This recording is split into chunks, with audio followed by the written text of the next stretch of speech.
Gumawa nga pala ako ng subject label design sticker na ilalagay ni Hana sa kanyang notebook. Syempre, kasama na rin dyan ang name tag na kanyang ilalagay rin. Excited ang bata na mag-sticker sa kanyang notebook, kaya siya na lang ang nagpresenta.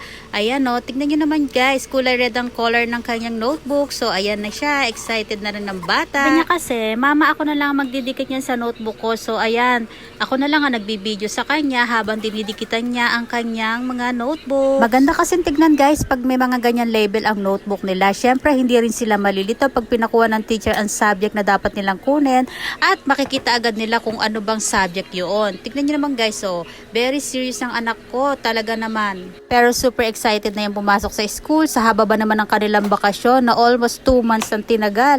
Aba, syempre, mamimiss niya yung mga classmate niya, mga friends niya. Ayan guys, tignan nyo naman kung napakaganda talaga. At request niya na Bini daw ang kanyang name tag. So, ayan oh, mga pictures ng Bini yan.